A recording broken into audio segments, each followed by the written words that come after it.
Let's Estimate, a book about estimating and rounding numbers, by David A. Adler, illustrated by Edward Miller. Remember, kids, when it says the words illustrated by, that means this person is the illustrator. The job of the illustrator is the one who draws the pictures in the books. So our pictures were drawn by Edward Miller. The story was written by David A. Adler.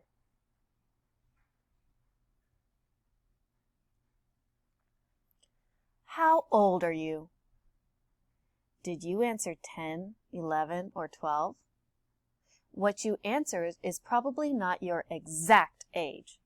It's your approximate age.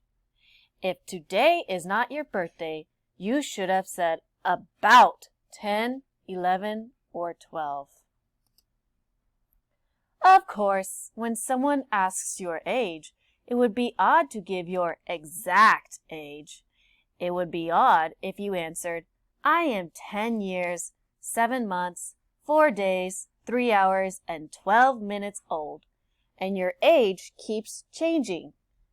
Now you may be 10 years, 7 months, 4 days, 3 hours, and 12 minutes old.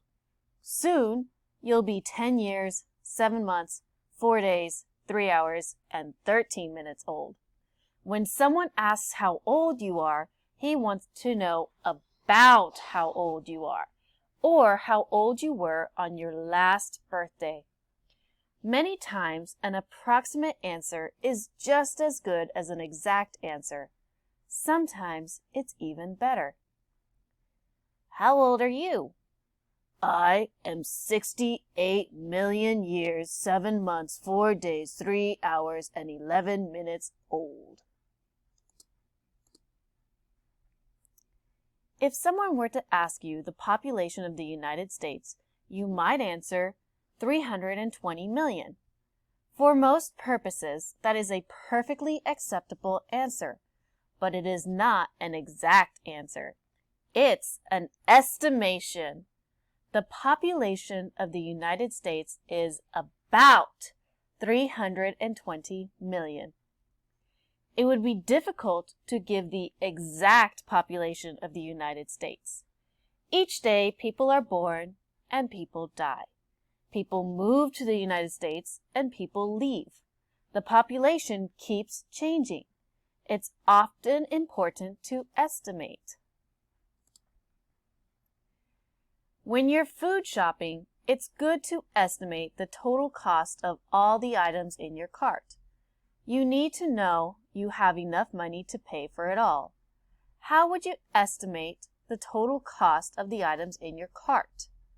You might try rounding the cost of each item and then adding them. When you estimate, you make an educated guess at an actual number. When you round a number, you change it so it's easier to work with the number. Estimating is not rounding. Rounding is not estimating. But rounding can help you to estimate. Do you have enough money to pay for this? For example, you might have a box of cereal in your cart and its cost might be $3.95. Well, that's about $4. So you round the cost of the cereal to $4. You might have a quart of milk in your cart and it costs $1.95. That's about $2. So you round the cost of the quart of milk to $2. You might have 3 bananas in your cart, and the cost of each might be 29 cents. That's about 30 cents. So you round the cost of each banana to 30 cents. Together, the 3 bananas cost about 90 cents. You might even round the 90 cents to $1. After rounding the cost of the cereal, milk, and bananas, you add them. $4 plus $2 plus $1 equals $7. You would estimate the cost of the item in your cart to be $7. The actual cost of the items in your cart is $6.77. Rounding numbers makes it easier to estimate. It's especially important to estimate when you use a calculator. Here's a multiplication problem Sarah has for homework. 19 times 11. 19 is just 1 less than 20. 11 is just 1 more than 10. So 20 times 10 equals 200. Sarah estimates that 19 times 11 is about 200. But the answer on her calculator is 2,109. Well, that's a lot more than her estimate. She does the problem again. This time, the answer on her calculator is 209. 209 is close to her estimate. What happened? The first time Sarah did the problem in her calculator by mistake, she multiplied 19 times 111 instead of 11. By estimating before she did the problem, she knew her first answer was wrong.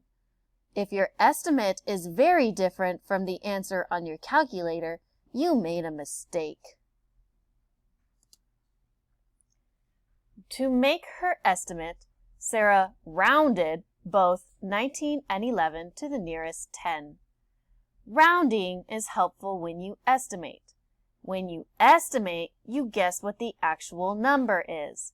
When you round a number, you know the actual number, but you change it to a number that is easier to use. There are no real rules for estimating, just that you try to get close to the actual number. There are rules for rounding. Rounding is often done to the nearest 10, the nearest 100, the nearest 1,000, and higher. When you round to the nearest 10, you look at the digit just to the right of the tens place. If it is 5 or more, you round up.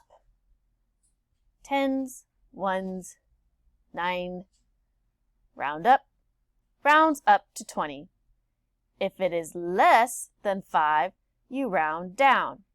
Tens, ones, 1, less than 5, round down. Rounds down to 10. We're going to stop here and finish tomorrow, students. Let's see what happens when you round using higher numbers tomorrow.